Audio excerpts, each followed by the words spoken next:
Nathan got out of a pumpkin and mint green Beck cab in Toronto's Forest Hill Village in front of the Coach restaurant.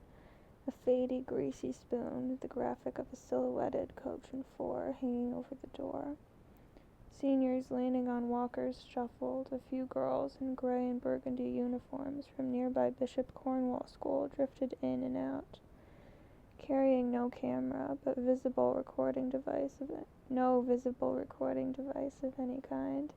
He walked in through two sets of doors and stood by the vintage National Cash Register. Embossed brass, color-coded glass keys, marble and wooden base. A man who could be one of his own senior customers came slowly up some back stairs and approached him. "Can I help you?" he said, dropping a pad of order forms behind the ornate machine and punching the orange no-sale key. The National's cash drawer slid open and a bell chimed. "Is Dr. Royf here?" The man, manager, owner, smiled a wry, snorty smile without looking up and lifted a hinged, lead-weighted bill holder so that he could rifle through the banknotes in one of the drawer's cubbies. "You think this is a doctor's office?" Nathan played it straight. "I'm supposed to meet him here, but I don't see him. Dr. Barry Royf." "If you don't see him, then you're blind," said the man, not looking up, but sticking an index finger into the air. "I think I see one finger," said Nathan. The man lowered his finger and pointed to an obscure booth in the back. In it sat a gangly, gray-haired man wearing big, non-chic plastic glasses, cardigan and flannels, straw hat. "I was wrong. You can see after all." "Thank you." Nathan walked over to Royf's booth and stood for a moment while the doctor tried to saw through one of his 3 pork chops, face low to the plate, oblivious. Nathan subtly swayed on his feet, studying the man. He had by now, of course, watched lectures, interviews, and news footage of Royf, and had read his learned papers. No trace of humor there, which often included photos of the man looking back to his graduation from the University of Toronto Medical School, class of 1957. But he had not recognized him. The collapsed posture, the big glasses with those distorting bifocal blobs, the weird hat. Royf's hat eventually came up, the eyes smeared behind the lenses, the glasses crooked on the notched, reddened nose. The doctor looked puzzled. Why was this young man just standing there? Was he a waiter? "Dr. Royf, Nathan Math. Thank you for agreeing to meet me." A hint of a delay, like an old transatlantic phone call, and then a thin-lipped smile. "Oh, yes. Sit down. Just having a couple of pork chops. They're tough, but I need the exercise." Royf worked his jaw comically. The effect was grotesque. Nathan slid into the narrow booth and felt the rough texture of the scarred seat through his jeans. "You want anything?" No, thanks," said Nathan. "Hope I'm not taking away from your patients." "Oh, no. Man's gotta eat, doesn't he? And too, I'm pretty much retired." "Well, I still practice a bit, just to keep my hand in. I've become a bit of a tinkerer, though. A bit of an experimenter. So tell me again, what's this all about?" From his research, Nathan had calculated that Royf would respond to a fairly melodramatic pitch about his life and his work. He came across as a failed but still eager self-promoter. "For one shining moment, you were the king of fear," he said. Royf's eyes managed to startle into sharpness behind the bifocals. "What? What are you talking about?" Royf's disease. You made the cover of Time magazine." Irritated, Royf went back to his pork chops. The way he chewed suggested false teeth, but Nathan couldn't be sure. The doctor's jaw sawed sideways. Maybe it was an eating style. Still chewing, Royf came up for air, blinked, spoke. "Not me, for God's sake. The disease. Surely you don't equate the two.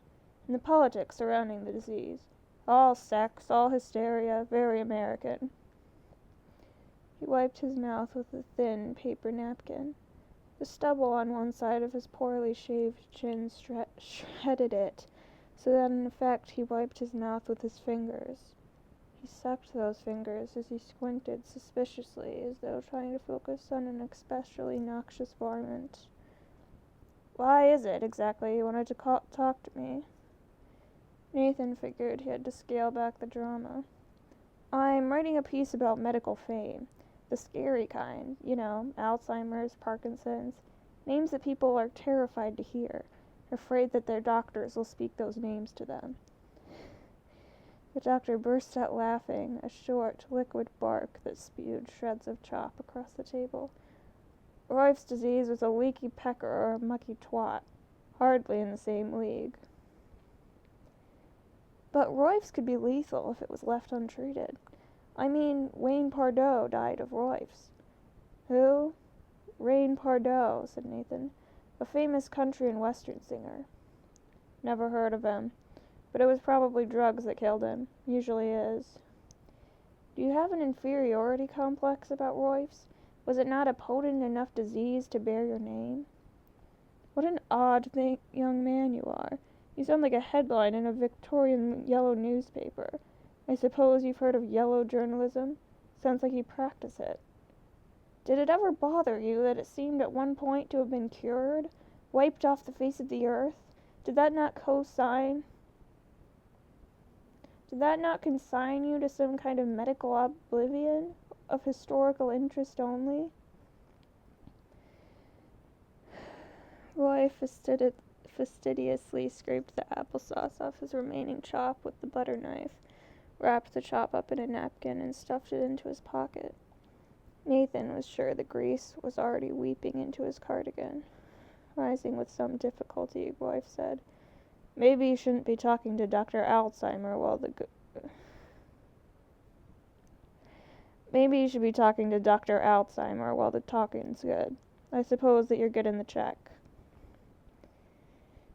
Nathan twisted himself out of the booth and, without being too obvious about it, blocked the cramped aisle.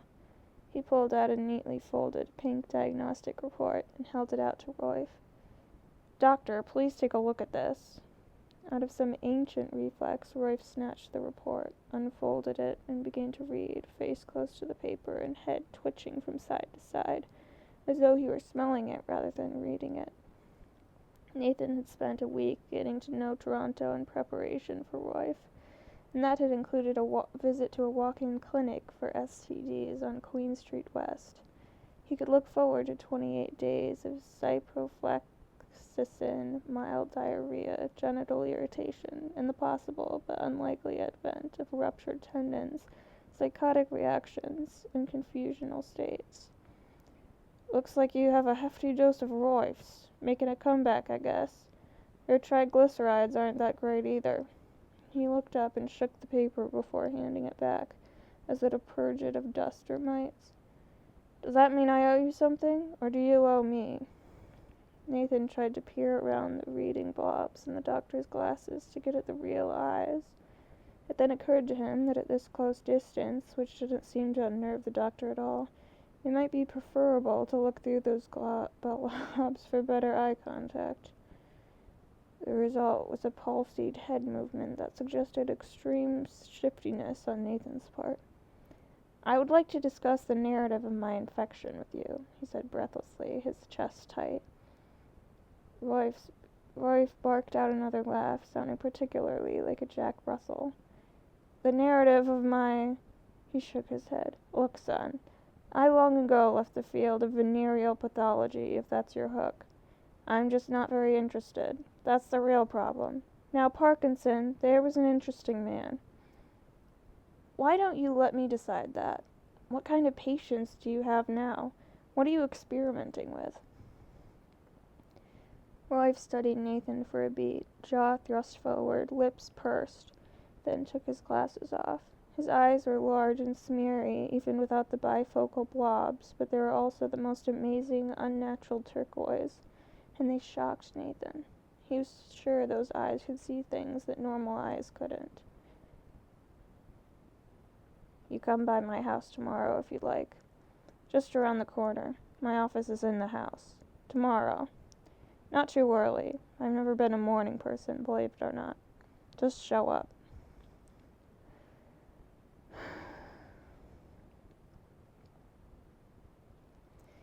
Surrounded by marble in the bathroom of her suite in the Crillon, Naomi sat having a pee, and it was hurting. She watched herself in the door mirror, howling in pain like a child. Ow, ow, ow, that hurts! She looked down at her white cotton panties, a little threadbare around the elastic, she noticed, and saw what looked like a mayonnaise stain in the crotch. Fuck, fuck, fuck!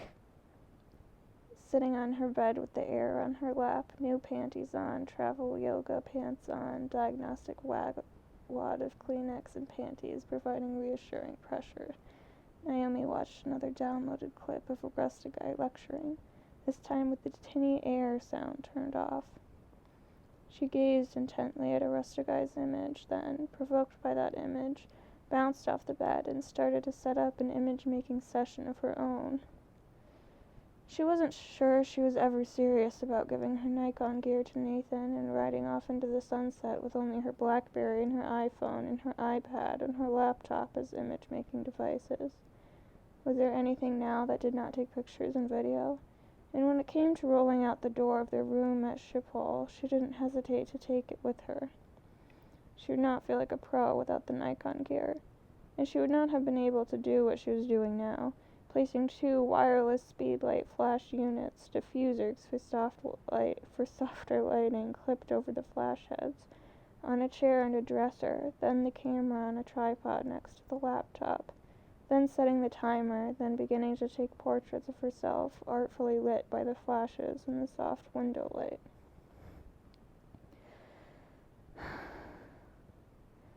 Later, back on the bed, sorting through the shots with Photo Mechanic, her favorite fast photo browser, she began to settle on a few that presented her as beautiful but moody, intelligent and intense. She laughed at her topless variants, but she couldn't quite bring herself to delete them. The light on her breasts was so soft and voluptuous, they might never look that good again, though what was that mole doing on the left underside? Was it bigger than the last time she looked? Was it redder, pinker, less symmetrical? She zoomed in on the mole, put a window around it large enough to encompass the slighter, paler circle that surrounded it, dated the window, and saved it as TIFF to her body horror file, the one that stored images of every scary part of her body, the iffy, unstable, volatile parts. Now kill the ADHD. Focus. Back to that email. Dear M. Aristigai, I'm writing you this email and attaching several photos of myself that I've just taken with the very object you discuss in your wonderful and inspiring online essay, The Anatomy of a Perfect Object. My purpose is simple, though the results might well be complex. I want to fly to wherever you are and interview and photograph you. Naomi reread her email a few more times, leaning forward on the bed to add to it, finesse, backtrack, elaborate. The Aristigai essay concerned consumer objects and the possibility of beauty that could equal or exceed natural beauty, given the industrial/technological new state of man. Natural beauty became atavistic, nostalgic. Real objects of the innate lust for beauty were now commodities, industrial products. She was not sure that photos of herself posed with some of her nest objects really said anything at all about the anatomy of a perfect object, but she was confident enough in her own beauty to feel that Aristigai, who was, after all, both French and Greek, would want to meet her in Tokyo. She added 2 of the best topless photos to the attached list and hit send.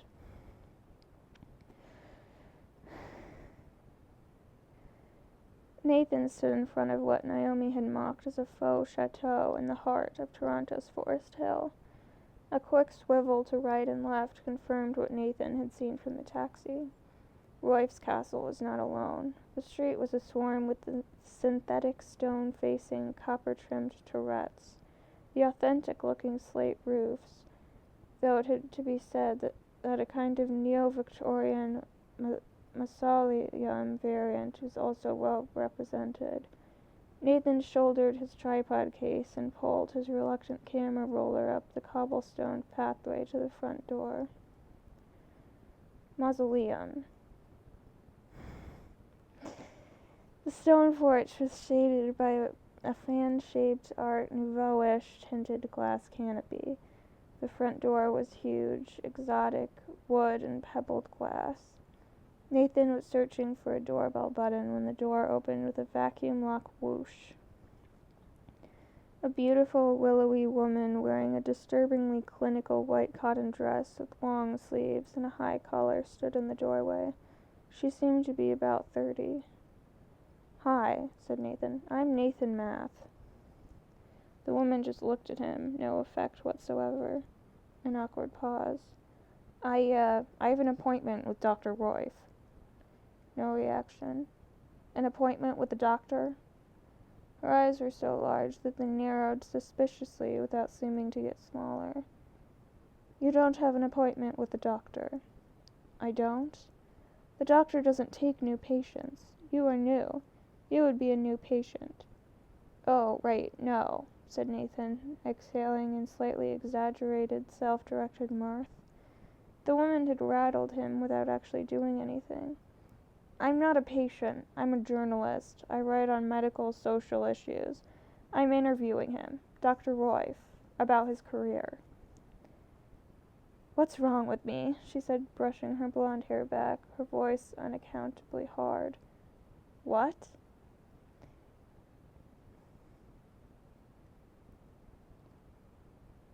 "What's wrong with me?" she said, brushing her blonde hair back, her voice unaccountably hard. "What?" "Diagnose me. You do have some medical training, don't you? How could you write meaningfully about the doctor if you had no medical training?" "Some medical training. Some. Is there something wrong with you?" "Well, yes, of course. I wouldn't be a patient if there weren't something wrong with me." "You're a patient? Of Dr. Royf?" It seemed to Nathan that the woman was on the verge of slamming the door in his face, and he was calculating his response to that when a crusty voice reverberated from deep within the house. Nathan could practically hear all of the house's marble floors in the acoustics of that bellow.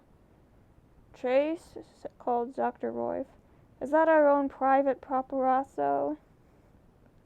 "Is that our own private paparazzo? Bring him on in."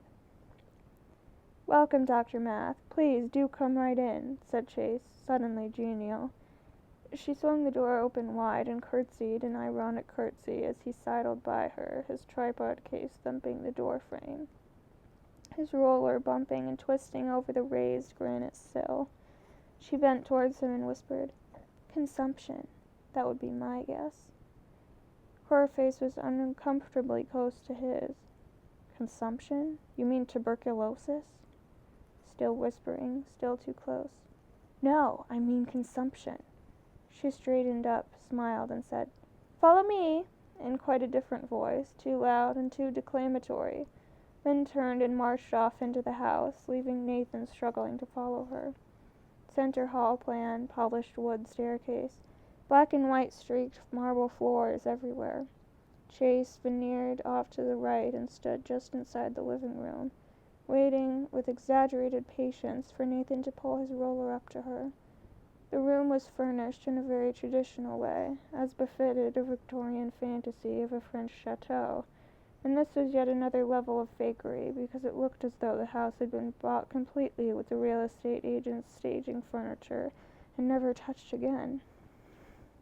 She gestured to a plump, brocaded wing-back chair. "That's where you'll be." "And where will you be?" said Nathan, fussing the tripod case off his shoulder, trying not to swipe the pottery animals off to the side table by the sofa.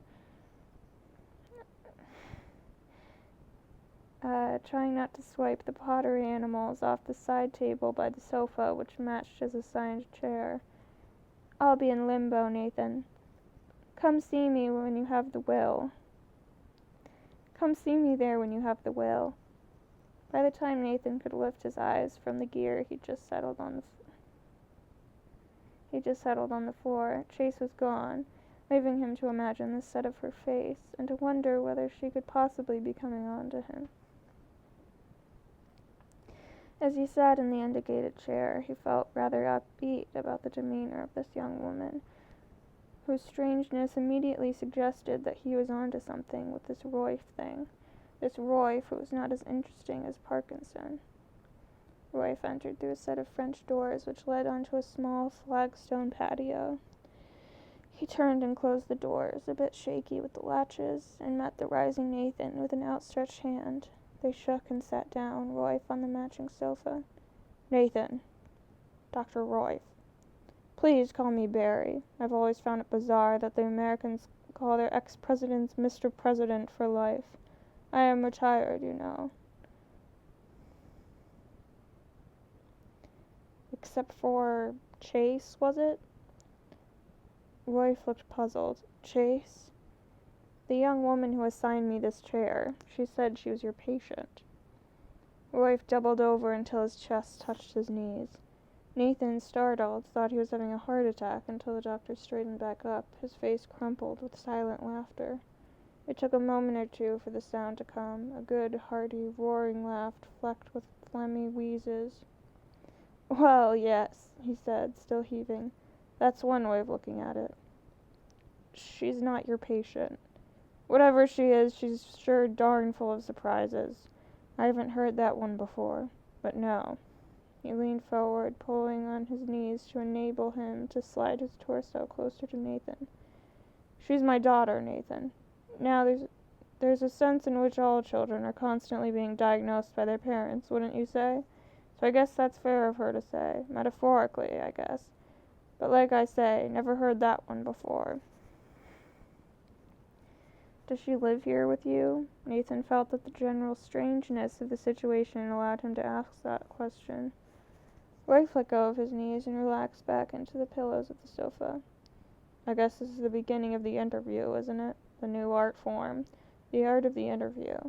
He flicked a hand towards the roller. And is that your camera? You said you were a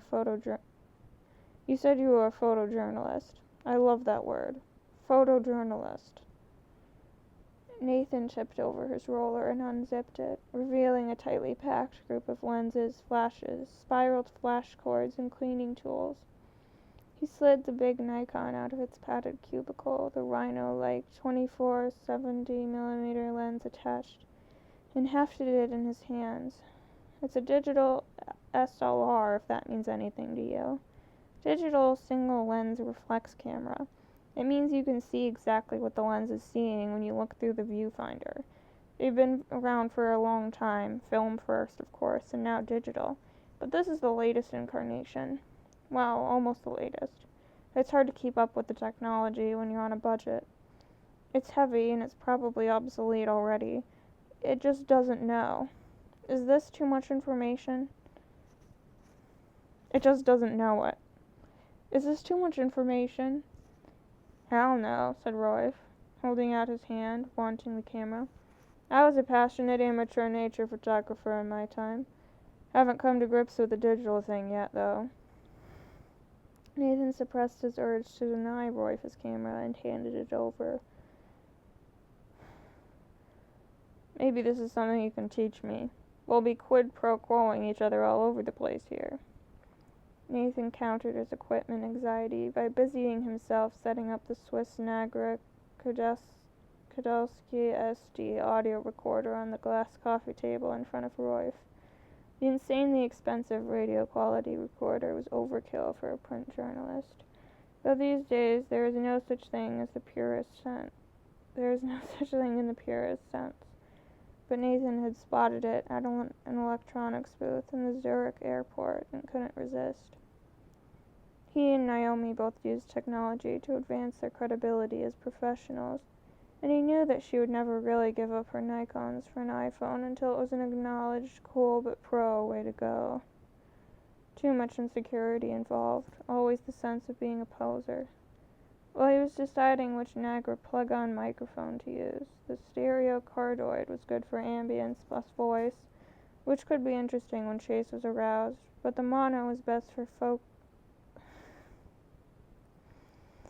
The stereo cardioid was good for ambience plus voice, which could be interesting when Chase was around, but the mono was best for focused, undisturbed voice recording. Nathan watched Royf out of the corner of his eye as the doctor dug around clumsily in the sunshade of the zoom lens, trying to pry off the lens cap. Are you trying to get the lens cap off? Just squeeze it in the center. It's spring-loaded. Royf chuckled and popped the cap off. Nathan slid the automatic gain control switch on the side of the Nagra to on, figuring that manually riding the recording levels would be a distraction. Royf in turn managed, after a quick survey of the many buttons, dials, and switches on the Nikon, to turn the camera on, and in no time was snapping photos of Nathan, happily cranking the zoom in and out like a delirious child. "Well," said Royf, after the mirror had clacked up and down about 30 times, "that seems to work. I guess a camera is a camera.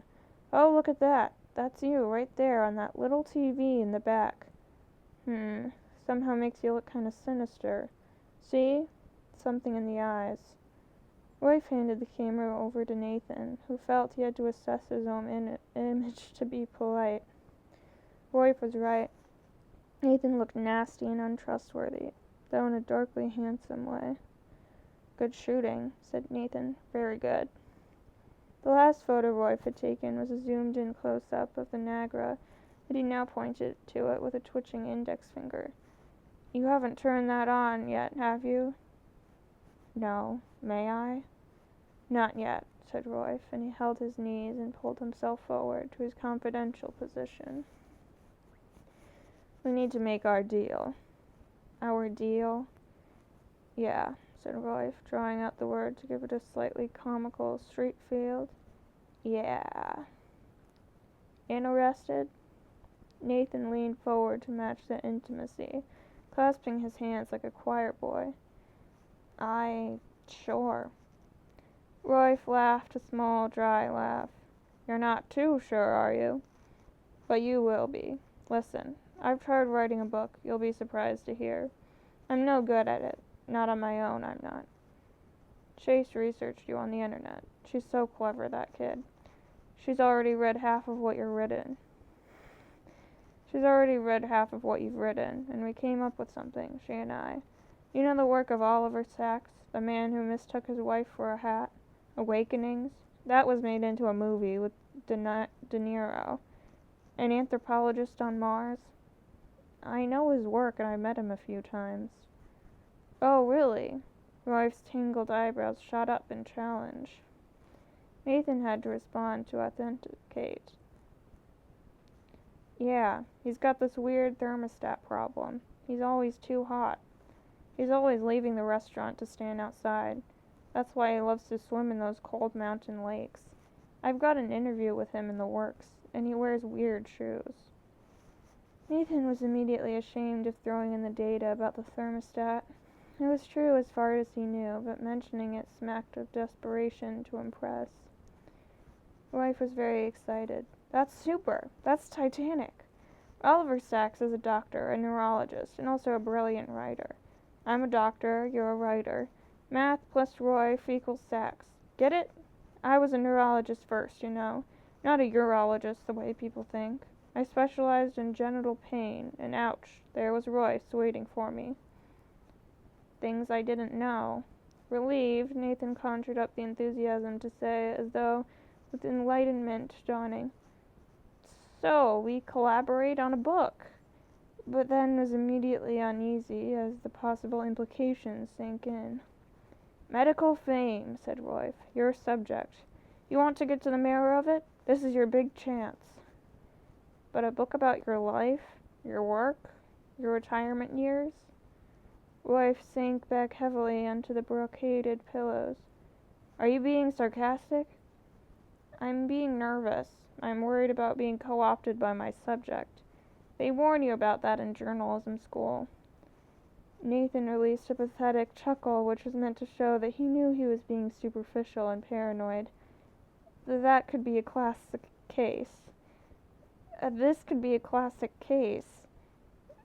Not co-opting. A real collaboration. I don't censor you. You don't pass judgment on me. Okay, said Nathan. Okay. This isn't exactly what I had in mind, but it's interesting. I'm loose, God knows. I'm flexible, but you have a subject in mind, don't you? Something very specific. My experiments. My recent work, with my most recent subject. Who is? My daughter, of course, said Roy. Chase. But you. Good instincts. You're gonna need 'em for what comes next.